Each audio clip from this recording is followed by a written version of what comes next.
Good afternoon and welcome to Meldon Law and Friends. I'm Jeffrey Meldon, founder of Meldon Law, and we have a great show for you today. My good friend of many years, Barry Sides, is going to join us and talk a little bit about the entertainment industry, both in Gainesville and nationwide, and what his perspectives are. We also have the foremost Dale Carnegie instructor in this part of the world, Bob Ganzak, who's going to join us on the second session, and he's going to help us understand how to maximize what we do in our lives and have more joy as well. So it's going to be a very interesting and informative show.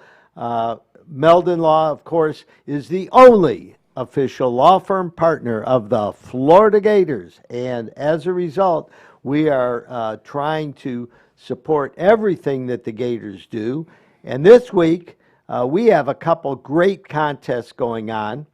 You can win 2 tickets to the Florida Gators game against Tennessee this Saturday night at 7 o'clock. Go Gators.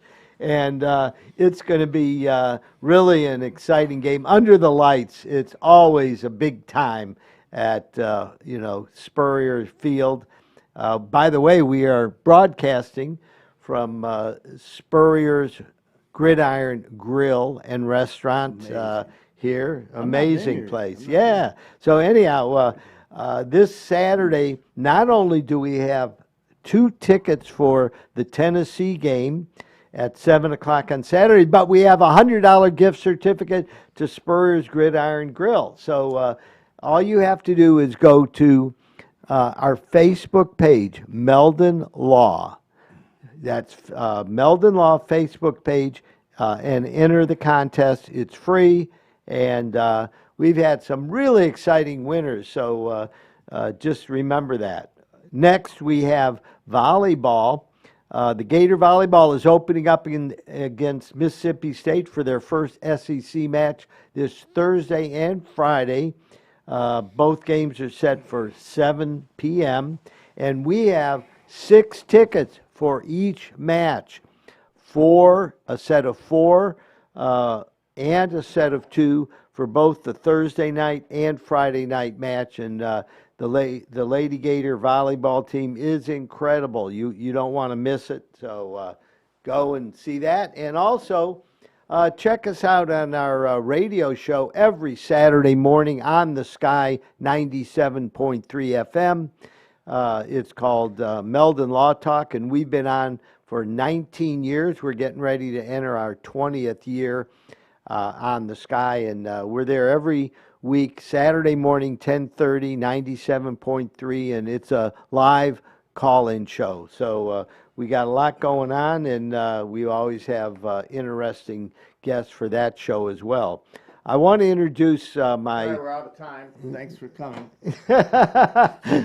I'm ready. I am ready to introduce one of my very dear friends, Barry Sides, who has been in Gainesville since I think 1976, and he was one of the folks that was involved with the Great Southern Music Hall, which I founded in 1974. So welcome to the show, Barry. How you doing? I'm good. I'm great. So anyhow, tell us a little bit about where you were born and raised, and how you wound up in Gainesville, Florida. I was born in Memphis and raised in Chicago, Evanston, actually, the suburb where Northwestern is. And I had come down here to visit, or drove a friend of mine down in a Chevy that I paid $100 for, 67 impound. I was doing nothing, so I drove him down here, fell in love with the place, and then 2 years later came here to go to school. So you showed up at the doors of the Great Southern Music Hall, right? Yeah, the very first weekend I was here. I say the first day, but it was the very first weekend. I lived in a house right across the street. And I walked up, and back then on Saturday, you could stay in the middle of University Avenue and not see a car, certain parts of the day. I mean, it's not like it is now. So I walked over there across the street, and there was Stewart, Stuart Fagan, right? who was, he was putting up on the marquee. Spirit was playing that night, and I said, "Hey, I just moved here. I'm looking for a part-time job and going to school." And he says, "Well, can you put Spirit on the other side of the marquee?" I said, "Yeah, if you write it down for me, you know." And I made him laugh. And so that night he put me on as a barback, which I did for about an hour. And once the concert started, I kept watching people go by the backstage curtain where the security guy was and flashing a flashlight, you know. I'm like, well, I could do that, you know. So I found a flashlight behind the bar, and I walked down there and flashed the flashlight, and the guy opens the curtain, and I walk backstage, you know. So I'm sitting backstage or standing backstage, and Steve Kramick, God rest his soul, who was managing it at the time, said, "Who are you, and why are you back here?" I says, "Well, I'm Barry, and I work here." He goes, "Really?" "And I work here, and I'm the manager.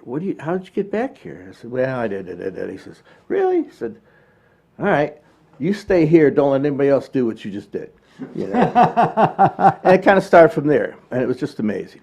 Now, you had quite an interesting role with the Great Southern Music Hall because we had many, many great and famous artists come through, and you were kind of the concierge to the artists. Yeah, it kind of ended up that way. I mean, I was kind of, I remember Heavy Duty, the stage manager, Curtis Kramick, and, you know, I assisted them and, you know, was learning as much as I could about lights and stage setup and all that. And, you know, I guess they wanted somebody that could, I was never appointed to it, it just kind of happened. The artists, like John Hamm would say, "Hey, where can I get some cigars?" I said, "Well, we'll walk over to Mike's bookstore," you know, or Bonnie Raitt said, you know, "Where can we go eat?" or whatever. "I'll go to Lafitte's," you know. Those are great artists. John Hammond Yeah, and Bonnie Raitt are, you know, long, you know, long renowned artists. Yeah, so I kind of ended up, and through that, because the artists would come through really the same time every year. Like Cocky was always, I think, in October, and Hammond was always in January. Melissa Manchester and Jose Feliciano were always in December. But they come year after year. And so several of them I got to be really good friends with, like Hammond and especially John Hammond and Leo Cocky. But yeah, it was very cool. And it was like going to school for me in that I was learning stage. Not sound, but stage and, well, sort of from the stage part. And just learning how to be a musician, which I sort of was at that time. And I guess I was, but just learning the other side of it, which has really been helpful throughout my music career. Yeah, I know you had a long career after that. Tell us a little bit about your own personal musical journey. Well, growing up in Chicago, you know, it's known for the blues, but there's folk music up there that's just unbelievable at that time. Not just at that time, but Steve Goodman lived in Evanston. He lived about 4 or 5 blocks from my house, you know, and John Prine, before the whole world knew who he was, you know. He was a cult guy for so long. And so we go to the folk clubs, and I had a little folk group when I was in high school. Called White Pony. There were 4 of us who we really sang like angels. We had a manager who was about 10 years our senior. And while we were in high school, he'd book us in the clubs in Chicago, the folk clubs. So we'd play till 1:30 in the morning and then go to school the next day. And, you know, I eventually quit school because, or they asked me to leave, one of the two. You know? Well, You weren't fully focused. no, well, you know that song, that Neil Young song, "You Can't Be 20 on Sugar Mountain"? Yeah. Well, you can't be 20 in high school either, apparently. You know. So yeah, I was always into music and knew that that's what I would probably do. Never wanted to do it, you know, never for the brass string kind of thing, but I wanted to be the guy that sat on a stool, you know, played his acoustic guitar and sang, you know, and played a harmonica. And if I was walking down the street, somebody would say, "Hey, that guy plays guitar," you know. Not he was the best guy, just that guy plays the guitar, you know. And it was really my goal. And then I found out that they pay you. That was no idea. You know, and that was pretty cool. And what I learned, and not just the stage stuff, you know, Albert Tabadji, if you want to explain who Albert was. Well, Albert was the head of our booking at the Great Southern Music Hall and was a consummate professional with regard to the music industry. Yeah, and so I would learn from Albert too. He became one of my best friends and a mentor, and I would sit in his office and just watch him on the phone for hours. He let me hang, Trying to cut the deals. Just, One of the I learned a lot from that too. we were 800 people. We could book 2 shows in a night sometimes, as far as the the 800 seating, and 812. 812. And the trick was to get big time groups that were coming through Florida on their way to Miami, Tampa, Orlando, Jacksonville, and that we were a submarket. However, they needed to fill dates, so Albert would try to work deals so that we would get headliners, and we had some huge acts, man. Unbelievable. Jerry, I couldn't Jerry believe. Lee Lewis and Waylon Jennings, Oh, and God.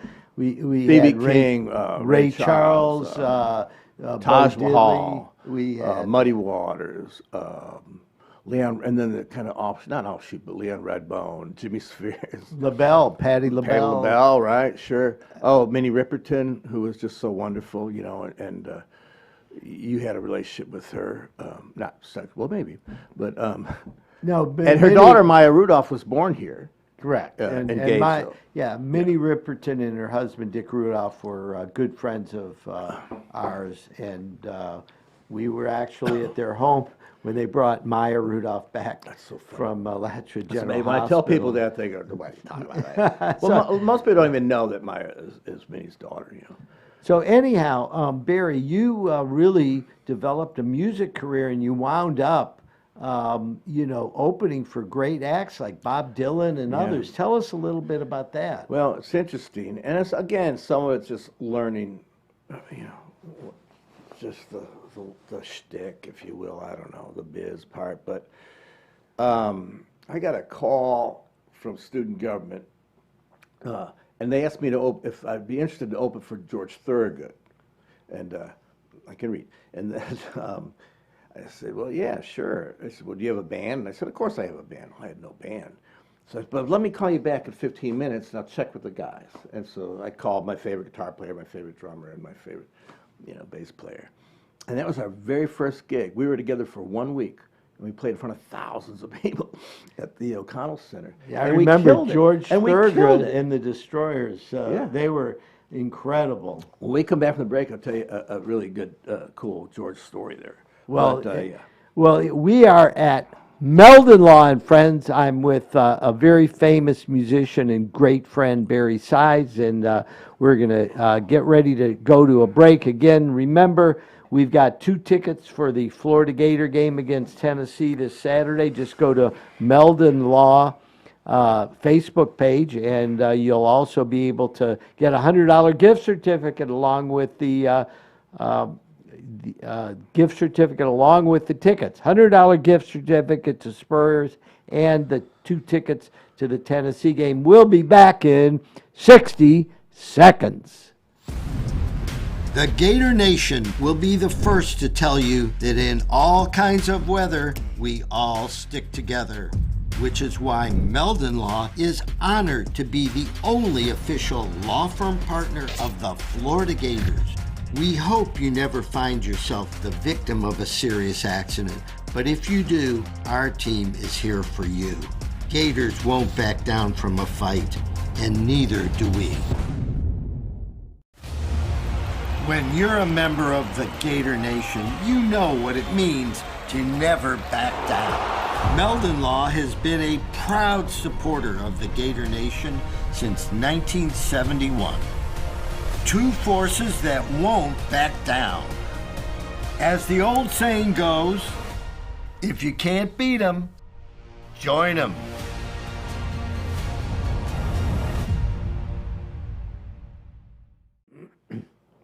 Welcome back to Meldon Law and Friends. We are here at Spurrier's Gridiron Grill, and we're in the Coach's podcast room. A little secret is that when the restaurant sold out and there's no seats left, Coach Spurrier sneaks in here and grabs a little bit of dinner. It's not a secret anymore. It was. Anyhow, this is a very cool room They have all of his helmets on the back here. You can't see I was all of looking them. for Northwestern. I don't see Northwestern. Yeah. No, these are all the helmets of teams that Coach Spurrier either played on or coached. Anyhow, it's pretty cool. And listen to our show, Meldon Law and Friends, on any one of 39 platforms: Apple Podcasts, Spotify, Google Podcasts, Overcast, or you can watch us live on Facebook or YouTube. Just go to Meldon Law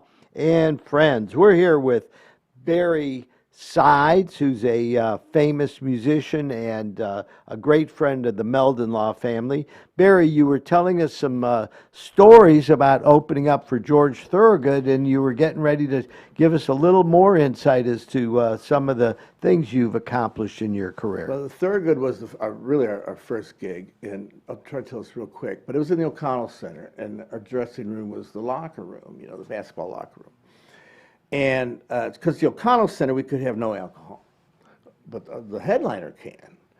But it's about 30 minutes before we're getting ready to play, and there's a knock on our door, and I open it, and it's George, and he's got, that snakeskin jacket he wears. He's got that covering something, He says, I heard you guys didn't have anything to drink. Here you go. He brought us a case of Budweiser. I thought that was so cool. Really nice guy. Yeah, but so from there, after that, I went to some clubs. Rickenbacker said, hey, I have a band, and well, have you done anything? Well, we just opened for Thurgood. So it just went from there, and then I think our second gig was Dylan, maybe, and B.B. Bob King Dylan. was before, But so this is at the O'Connell Center at the University Dylan was of at the Florida. O'Connell Center. So there was 10,000 people I there. guess. Or I don't know, you more. can't see him, but I could sure feel him. It was amazing. I mean, that one was really... How was it opening for Bob Dylan? I mean, he's an iconic figure in music. I mean, he's up there with Mozart, right? Yeah. It was almost surreal. I mean, I found myself next to him a couple times, You don't talk to... I just gave him looks like, I get it, Bob, Really, he's like... Bob's not the most talkative guy. Right, but I stand next to him, and I'm looking at him, I go, well, he has his coolest shirt on, and I wore my coolest shirt tonight, and he's got his Beatle boots on, and I have my Beatle boots on. And I said, it's just an old Jew going to work, But it was Dylan. It was very... Leon Russell kind of affected me a little more. Maybe because the Dylan thing was so surreal, but I don't know. What was it about Leon Russell that affected you? He was Leon Russell, Yeah, I mean, for those of you that don't know, Leon Russell was one of the earliest megastars in the music of the 60s. He was a little older. Yeah, and prior to that, he was in the Wrecking Crew, the group of people who played behind the records you'd hear in the 60s. The bands weren't playing most of their stuff. I mean, not Beatles and Stones, but the Association and even the Beach Boys. There was all these studio guys that were doing all the stuff. Like and he was part of that. And he was the house band in Shindig. But I don't know. And that's another one that just looks, and Dylan too. I'm not a starstruck guy at all, but there's certain people that, it's almost like you're talking to a cartoon character. Or you're with a cartoon because you've known him for so long. And Robin Williams was that way. When we spent some time with Robin Williams, and there's certain ones that just like, this is so bizarre. But So of all the really well-known celebs that you've met, who are the ones that you think were the most impressive in their own way? Well, I'd go more for the kindness than the music. B.B. King was always wonderful. Of course, Johnny and John Hammond and John Mayall was very cool, and that was a fun one because I opened for him first at the Performing Arts Center. Now, first show I went to before I moved here was John Mayall at the Great Southern Music Hall. All right, so 25 years later, I'm doing a solo show opening for him at the Florida Theater. And before the show, we're talking. I said, I got to tell you, I saw you here 25 years ago, and I was the kid up front. I was like 20 maybe. Thinking I never thought I'd be sharing a bill with you. And he says, well, that's really cool. Maybe there's a kid out there. That'll say, man, someday I'll do that. I said, well, I don't know, maybe. But there's a girl over there if you want to talk to her. But no, it was just very interesting. Kind of a full circle thing. So, Barry, tell us your Ray Charles story. I don't have a Ray Charles. No, didn't you? Oh, who was? Oh no, you know I what? can make one up though, boy. Remember when he was in? Were you here when he was in town? When for we a told week? him he was actually at Carnegie Hall. So, no, you know who it was? It was Forsman who was telling me the story about how Ray Charles wanted our friend Jim to drive him around to see the town. To see the And no, that's really cool. And that Forsman put him in his big car and drove him around and explained to Ray everything Yeah, right. that he was. Well, passing. that's like when Jose Feliciano was here, backstage and stuff. Remember we had Mary Bowser and people. I can't believe where these names come from. I'm remembering, but the deli trays and the roses and stuff. I said, you can't see any of this. I know. Well, But we he could had spell it. everybody. Muddy Waters. I think he had a rider in his contract where he wanted Piper Heidsieck brought to his dressing room. That was another interesting thing. I want to segue though now into the current state of the music business after COVID, and can you tell us what you've been doing recently and what your perspectives on how musicians have been kind of given a tough road to hoe during COVID. Yeah, well, certainly everyone, not just and it trickles down. Myself, I've not played. Well, I started to play again. I think Gary and I started playing in April. Now tell everybody who Gary is. Gary's my music partner, Gary Morris. But his full-time job, his day job, is he's the pedal steel player for Brooks and Dunn. Brooks and Dunn are huge. Yeah, but also a lot of Lovett. He's toured with a lot of Lovett. He's the younger people. Maybe Luke Combs and Luke Combs has had 9 or 11, I think, #1 hits. Gary's on all of those. Reba McEntire, Garth Brooks. Gary's played with everybody. Somehow he plays with me. It's like he lost a bet or something. But the fact is, so Gary moved to Gainesville, Florida. Yeah, like a lot of people, they're bailing Nashville. Nashville's not what it used to be. So, well, he came here because of a woman, right? Well, don't we all? Or we leave because of a woman, maybe. So anyhow, but Barry's been playing with one of the best pedal steel guitar players in the whole world. It really is. Like 3 guys that can do that. So how has this affected a big-time player like Gary? And it's been interesting spending time with him.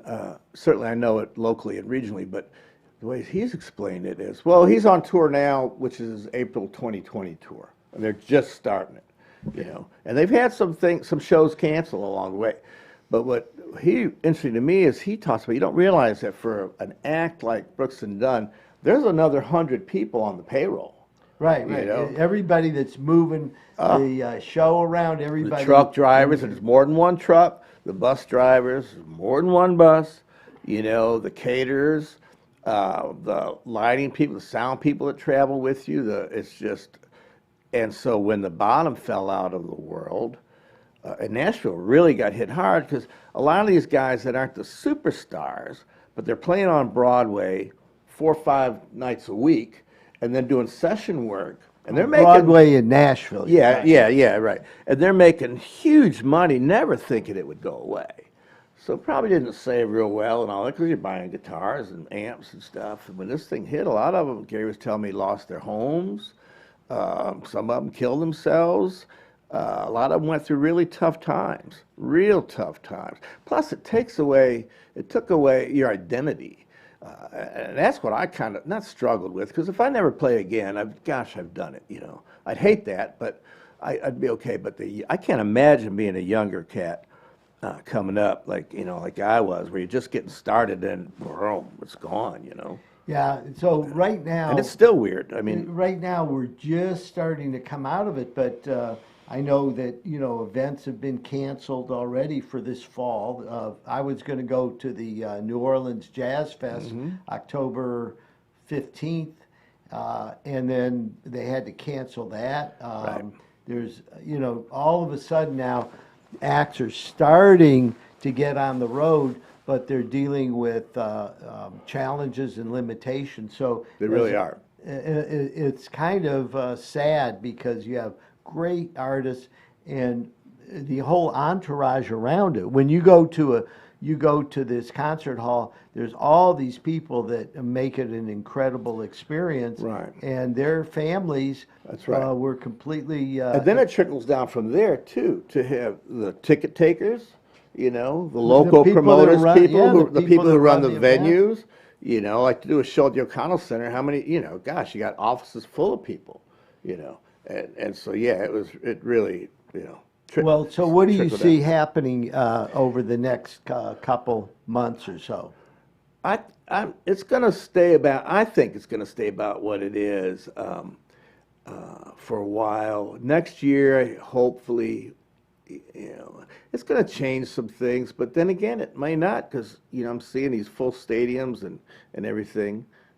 So. Okay. Well, it's really interesting to hear your perspective on it because I know you kind of have the inside scoop. Right. Having Gary Morris as your partner in performing. And for those of you in the North Central Florida area, look out for Barry Sides with Gary Morris. Boy, they put on a hell of a show. I mean, you have the Brooks and Dunn steel guitar player. He brings four guitars. He brings his double deck steel and a lap steel, and he's almost playing a different instrument on everything. And I stay on my guitar and sing my harmonica, and so it's way more than two people. It sounds like more than 2 people. Yeah, it's a lot of fun. It's interesting. So anyhow, we're going to be getting to the end of the show with Barry Sides. I want to Thanks for thank having me. Barry for being here because Did I win anything? Yeah, you actually did. You won a Meldon Law bag, Another with one. a Meldon Law tumbler, Another one. and And a a Meldon visor. Law Yeah. hat. Yeah, right. We got in. Yeah, and, okay, good. Yeah, 'cause I don't have enough of those. I know. So for those, whenever you see the Barry Sides Blues Band or Barry Sides Band or whatever name he's using in town, Beatles. check it out because you'll have a great time. Barry is always a lot of fun to watch. So we're going to go to a break right now. And I want to thank you again, Barry. Thanks, man. And we're It's going to fun. look forward to having you back again Yeah, and thanks. update us on Yeah. the state of the music industry. All right. Thank you very much, man. And we'll be back in 3 minutes on Meldon Law and Friends. When you're a member of the Gator Nation, you know what it means to never back down. Meldon Law has been a proud supporter of the Gator Nation since 1971. Two forces that won't back down. As the old saying goes, if you can't beat 'em, join 'em.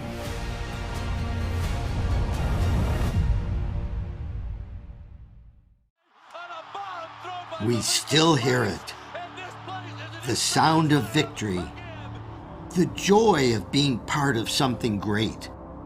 And while things may not be the same right now, we haven't gone anywhere. If you bleed orange and blue, then Meldon Law is the firm for you. And I was in an accident. Someone ran a red light and hit me, and I was hurt. You don't know where to turn. Luckily, I called Jeffrey. These big insurance companies, they don't want you to win. They truly don't. But Jeffrey and his firm and the people that work here, they just really fight for you. You call the law offices of Jeffrey Meldon because you're going to need help, and they will help you. The Meldon Law Firm from the beginning has been built on giving back to the community. I enjoy coming to work as much today as I did in 1971 when I opened my practice. I don't look at this as a job, I look at it as serving other people. While we're alive, what better feeling can you achieve than knowing that you've helped other people and thereby you enrich your own life? The Gator Nation will be the first to tell you that in all kinds of weather, we all stick together, which is why Meldon Law is honored to be the only official law firm partner of the Florida Gators. We hope you never find yourself the victim of a serious accident, but if you do, our team is here for you. Gators won't back down from a fight, and neither do we. Oh my gosh, I can't even believe this. Look what you have done to my truck. Excuse me, it's your fault, it's not my fault. Yes, it is your No, fault. it's not, no, I it's am not. calling Jeffrey Meldon from Meldon Law. So I'm gonna call Jeffrey, my husband. Meldon Law, this is Jeffrey speaking. This crazy lady here, this crazy lady, he might... New client? Yes, but this one might be a little tricky. Welcome back to Meldon Law and Friends.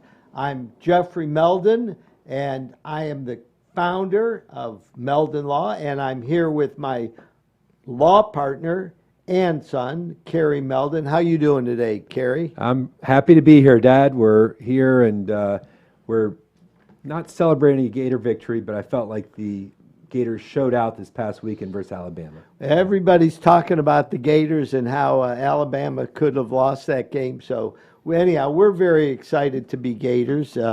Meldon Law is the only official law firm partner of the Florida Gators, and we are giving away 2 tickets for the Tennessee game, along with a $100 gift certificate to Spurrier's Gridiron Grill. So enter the contest by going to Meldon Law on Facebook. Just go to your Facebook page, put in Meldon Law, and you will be eligible for the contest. We're here with a great friend and guest and mentor, Bob Ganzak. How are you doing today, Bob? I'm doing great, Jeffrey. I'm trying to pull my phone out to go Meldon Law and register for those tickets. Well, anyhow, it's fun. We're going to have to get you to one of these Gator games, and check it out, because the energy is really cool and it's exciting. Bob is the director of the Dale Carnegie course in North Florida here, and has been really instrumental in coaching up the Meldon Law team.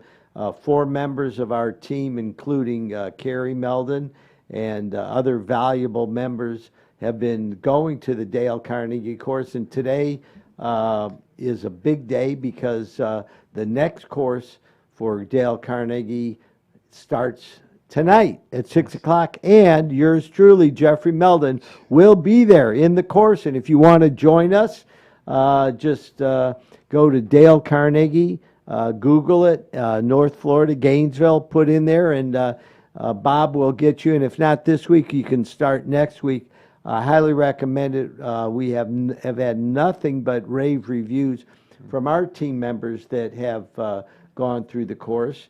And I want to welcome you, Bob, and thank you for joining us. Well, I'm glad to be here. And, one other person that was your wife also has gone through the program also, which is interesting that you will now both be so kind of looking at those principles that we were talking about. You'll be able to share those things. Well, let's jump right into it.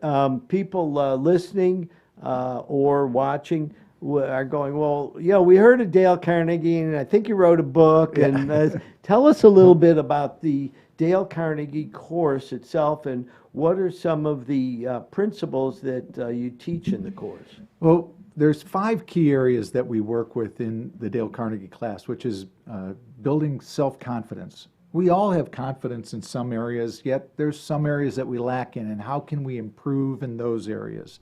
So if it's like getting up and speaking in front of people, or coming here and being on a podcast, where I'm sure you have some guests that break out into a sweat before they come in because they're just fearful. If you can help to build that confidence, that's one area. And then people skills, that ability to interact with each other. We all have those people that kind of rub us the wrong way, but we never think, are we rubbing them the wrong way? So to look at it from the other side of the fence and see how your actions are causing a reaction from them. Third thing is communications. One-on-one, like we're doing, or in a group presentation where you have to get up in front of a crowd. Last week I was up in Savannah talking to 350, 400 people from the Georgia Economic Developers Association. That was interesting. Even at that point, I get the butterflies. Yet what we like to say in Dale Carnegie is we help make those butterflies fly in formation so it doesn't upset you. But it's almost like an energy when you play Lawyers, tennis. we deal with that in trials. Oh, I'm right? sure you do, yeah. What you're trying to do, if you're not kind of nervous and you don't have a certain anticipation, then there's something wrong with you. You shouldn't be in the courtroom, right? I never thought of it from your profession. Also, that's true. You probably get that angst. Well, yeah. And the challenge is how to channel that anxiety or energy or angst. Carrie, you might want to address that. How do you deal with that challenge? Ever since I started trying cases, I've always been nervous before selecting a jury, and both Jeffrey and myself are trial lawyers. We've tried cases and selected many, many juries throughout the state of Florida, and every time, it doesn't matter if it's a small case or a huge case, I'm always the same amount of nervous in terms of, going in front of random strangers and pleading on behalf of someone else. It's a privilege, but it comes with pressure. And what the Carnegie course really does for myself, who's made a career of speaking in front of other people, but as well as anyone that wants to better themselves, is it will give you a toolbox so that way you're equipped to be able to go to any type of situation, whether it's a fancy dinner with billionaires, if you want to speak in front of a group of 400 people, or if you just want to talk to your coworkers in a way that will, be effective and you'll be able to communicate how you're feeling and why you're feeling what you're feeling. That toolbox that comes with the Carnegie course is extremely valuable, and it will make it so, like Bob says, you'll still be nervous, but you'll be prepared. And it's a lot better to be prepared than not prepared when you're nervous. Absolutely. I've been at dinners before where there was supposed to be a speaker, where I was paid a ticket to be in the audience, and the speaker had something happen where the person knew I was a Carnegie graduate or Carnegie instructor now, where they've walked up to me and they said, look, our speaker's not going to make it tonight. Could you fill in? Yes, sure. It's that art of storytelling, the ability, when you practice it over and over again, you can stand up and give a talk on any subject at any time, which is really, something strong. And like you said, it's that toolbox that you have.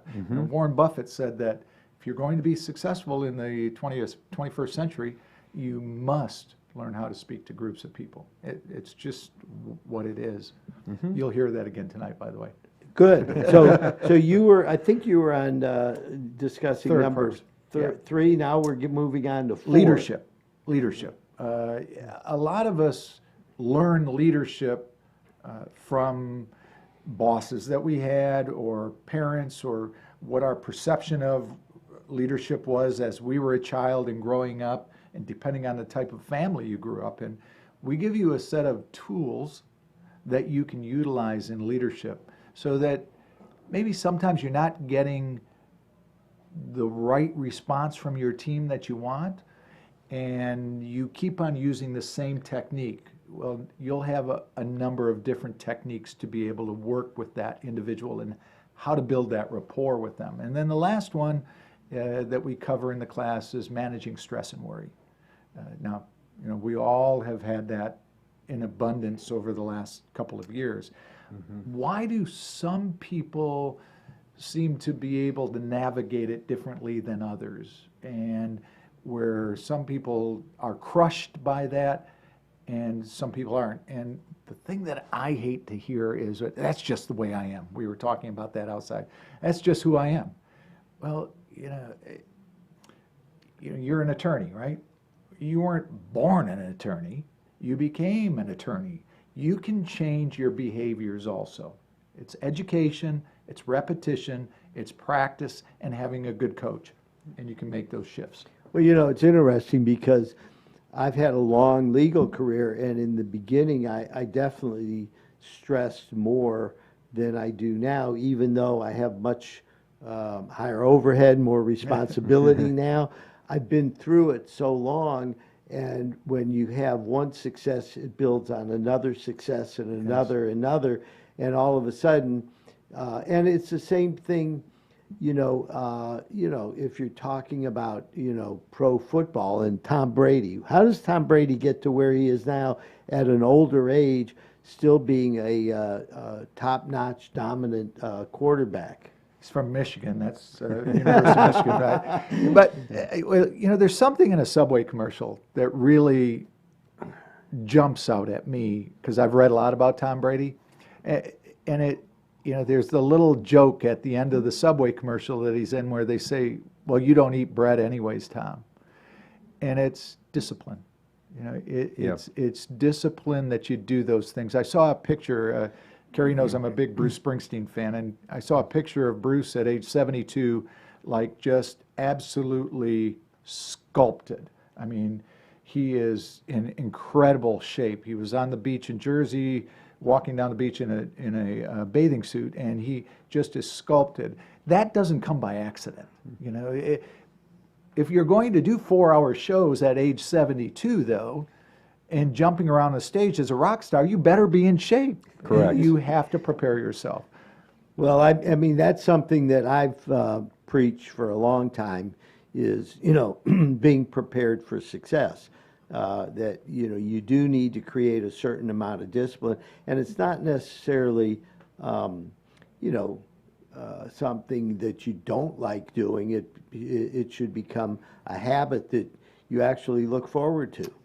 It does. And habit, it's a good word. Our habits bring us success, and our habits bring us failure also, because we have habits that are holding us back, and we have habits that are successful, yet we don't tend to look at those that way.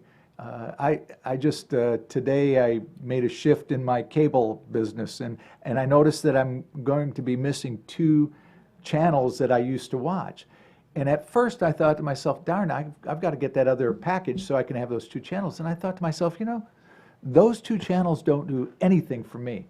That frees up 2, 3, 4, 5 hours a week that I can do something productive. There's no redeeming value to me to watch those shows. Now I don't have the option. So I'm going to fill those with something positive, either getting to Planet Fitness or doing something different. It's interesting you say that.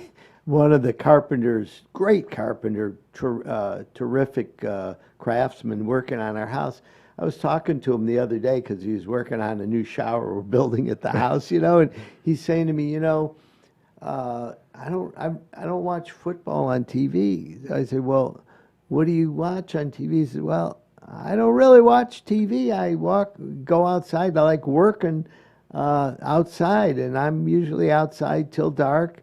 And he says, and by the way, he says, I don't listen to the news either. Okay? And I'm sitting there, and I said, it's really, and he's the nicest, friendliest, most competent carpenter. He doesn't, watch TV, doesn't care about football, doesn't really care about the news or anything else, and is living an incredibly productive life, enjoying his craft and, being, a champion at it. Well, our friend Freddie Wiebe on my podcast last week was my guest, and he made a comment that he said, people will sit and watch football on Sunday or Saturday for 6, 7, 8 hours, and then they'll turn around and tell me they don't have time to do this. And that really sat with me as I was driving away from the podcast. I was thinking to myself, that's a very astute observation about that, because we do like, you can't invest in yourself, but you can spend $5,000 on a purse. You can't invest in in your education, but you can go out and buy this electronic or that. So Bob, before we go to break, I want you to let our listeners know how can they sign up for the Carnegie course, because it's not too late. If you can give us some information, we'd really appreciate it. Well, one thing you do is just show up tonight to Hotel Indigo at 6 o'clock, and I'll get your name and get you all enrolled in that time, in that way. Or you can go to jacksonville.dalecarnegie.com and find courses click on the one in Gainesville and just go ahead and register. Either one of those ways.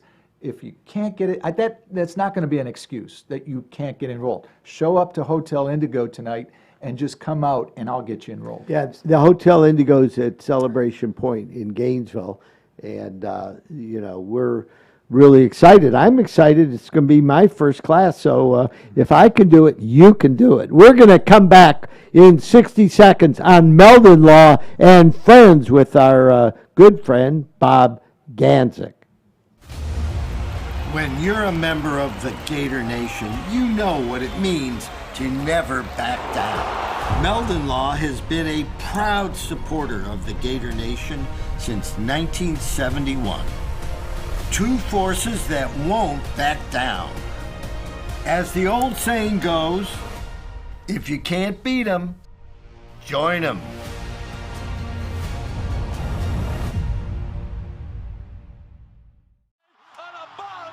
We still hear it. The sound of victory. The joy of being part of something great. And while things may not be the same right now, we haven't gone anywhere. If you bleed orange and blue, then Meldon Law is the firm for you.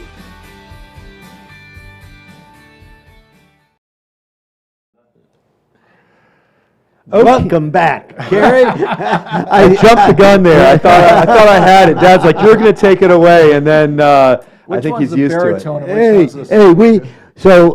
We have a lot of fun on Meldon Law and Friends, and I'm going to turn the introduction and the continuation over to my great business partner, Carrie Meldon.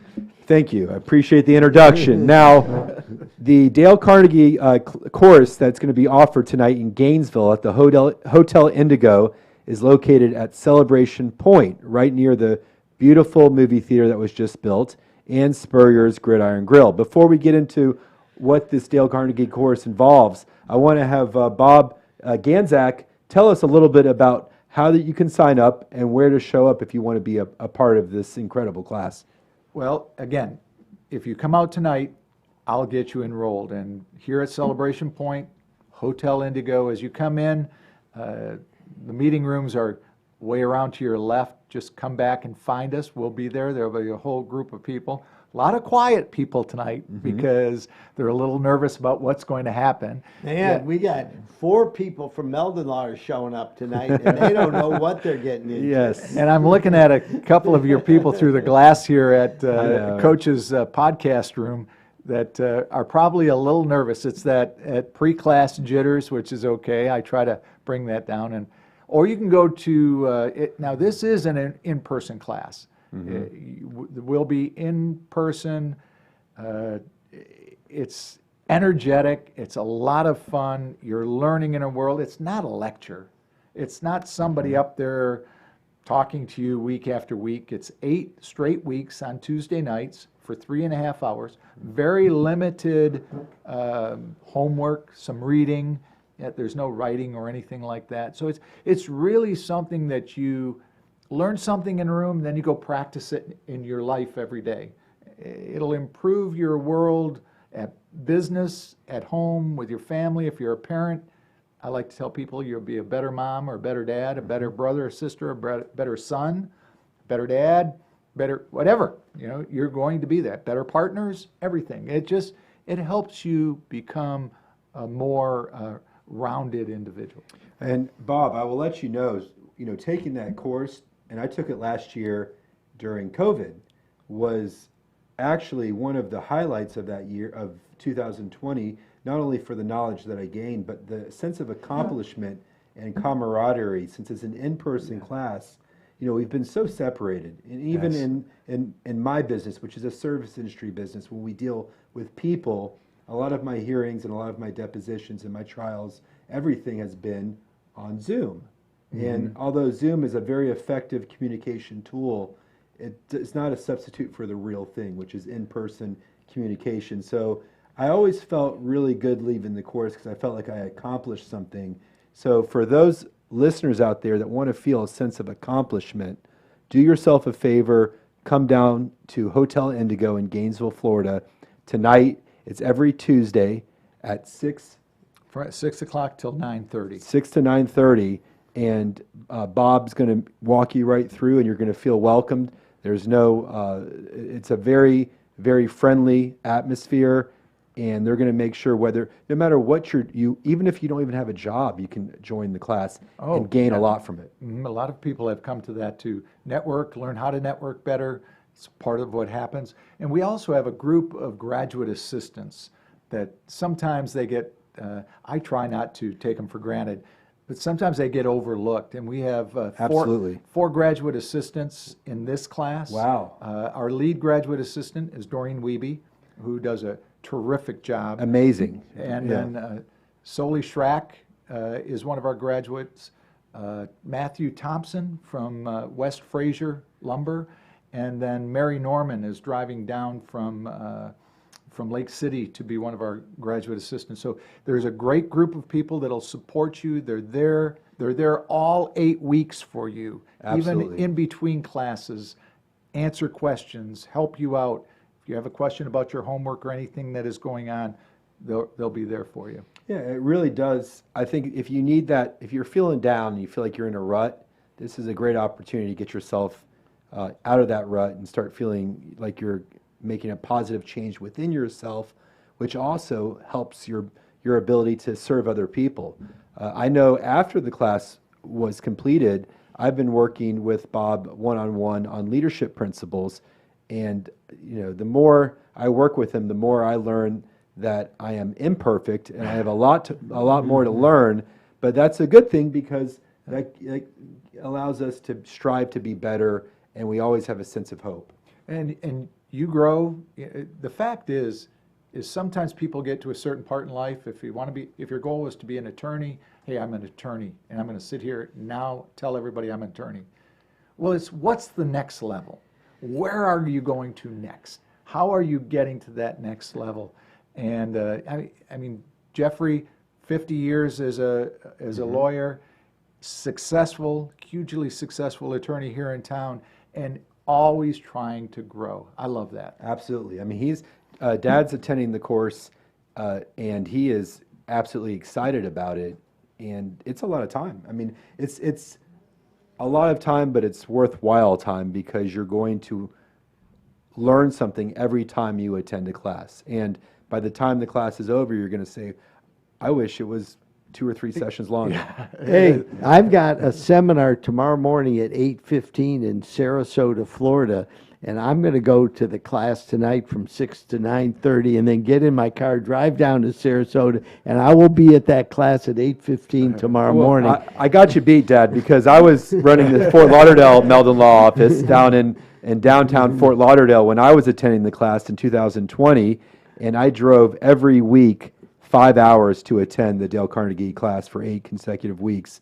And Bob will tell you, I didn't miss one class. And there was a lot of people who missed classes. I didn't miss one the entire time from beginning to end. And you had fun doing it too. Well, tell me, Kerry, this is your show, and I want to ask one of my graduates here, what is the principle that had the biggest impact on you? Well, it's funny you ask, Bob. I have this incredible book that you will get if you attend the Dale Carnegie class, but even if not, you can order it online. And it's the Dale Carnegie Golden Book. And I've kept this in my pocket many days. You can see I've gone through it and I've highlighted a lot of the principles and the keys in there. And I can tell you right now from going through with Bob, some of the things that I need to work on based upon the book, How to Win Friends and Influence People, which is probably Dale Carnegie's most popular book. Mm-hmm. It's sold numerous editions, probably, I don't know. Do you know how many editions it's sold? I do not. My guess would be close to 50 million or more. Yeah, I wouldn't be surprised. There was a few principles that I've been working on. Number 1, don't criticize, condemn, or complain. Number 2, smile. Bob always says, smile. You need to smile more, and so I've been working on that because it does feel better to smile than frown. Number 7, be a good listener. Encourage others to talk about themselves. Number 9, make the other person feel important and do it sincerely. Number 10, the only way to get the best of an argument is to avoid it. And I have trouble with that one because I'm a lawyer, so I always want to win. And that's one that I've always worked on. So those were out of the initial 30 principles, those were the 1, 2, 3, 4, 5 principles that we both agreed that were the ones I could work on. And there were some that I do well, and there's some that I do pretty well. So it's always a situation where no matter what I do well or not well, I'm always working on all of the principles, because these 30 principles, if you can employ these in your business, I guarantee you're going to be an A player and you're going to get raises, if not achieve whatever goals you want to achieve. You know, it's interesting, you talk about the principle of, getting other people to talk when you're meeting with them. I've met a lot of famous people in my life, and, years ago I learned, rather than ask them about, the things that they do that everybody asks them, I'll ask them about, how are your kids? What's going on? You've been taking any vacations lately? What have you been doing? And all of a sudden, they open up, and they're much more likely to have a meaningful conversation with you, because you're asking about something that most other people don't ask them about. And the first class tonight is awesome, because you're going to learn a really important skill, which is how to remember other people's names. Yeah. Did you know that everyone's favorite word, or most people's favorite word, is their own name? So if you can remember someone's name and be able to always know how you met them and how you remembered their name. A huge part of human relations. Incredible. Mm-hmm. Yeah, Incredible. I went to a trial lawyer's jury selection seminar some years ago, and they taught us how to remember everybody's name in the jury pool. Yes. And that I would go down the line, and, Mrs. Smith, Mrs. Frank, Mrs. Jones, and I had no notes or anything in front of me, and I had backup notes, so if I got lost in my thoughts, I could go back to the podium. But I would generally move outside the podium and just talk to the jury, and that was a key skill. Yeah, I mean, how uncomfortable is it when you don't remember someone's name that you know? It's or someone says, "Hey, Jeffrey," you don't remember their name. That's an uncomfortable feeling. So tonight's course, you can learn how to avoid that feeling. Mm-hmm. Well, I want to thank Bob Ganzak for being with us. We've been talking about the principles of the Dale Carnegie course. It's something that I'm excited about. I encourage everybody to look into. What are some final thoughts you can share with our audience, Bob? Well, one thing that you said, Jeffrey, and that is that I talked about them. A big part of what human relations is, we want to talk about ourselves. And when you can leave I out of it and talk about the other person, like you said, be a good listener, encourage them to talk about themselves, talk in terms of their interest. That makes a big difference, because we want to talk about me. So we have 1 minute left. Can you once again explain to those listeners out there, if they want to enroll in the course in Gainesville, how can they do that? Come out tonight, 6 o'clock, Hotel Indigo at Celebration Point. You can show up in person. I'll get you registered, or you can go online and register at jacksonville.dalecarnegie.com. Find a course, click on Gainesville, boom, you're in. And like Jeffrey said, if you can't make it tonight, but you want to sign up today, I'll get you caught up if you missed this evening, and we'll get you enrolled for next week. Bob Ganzak, thank you for coming today. Dad, do you want to issue any closing remarks? Yeah, first of all, I want to thank Bob for everything he does to help build competence and happiness within the community. And also remember to enter our contest for 2 free tickets to the Gator football game this Saturday against Tennessee at 7 o'clock, plus a $100 gift certificate to Spurrier's Gridiron Grill. Go to Meldon Law Facebook page, and you also see the contest for our volleyball. So this is a wrap for our this edition of Meldon Law and Friends. We look forward to seeing you back next week, and thank you very much for watching and listening.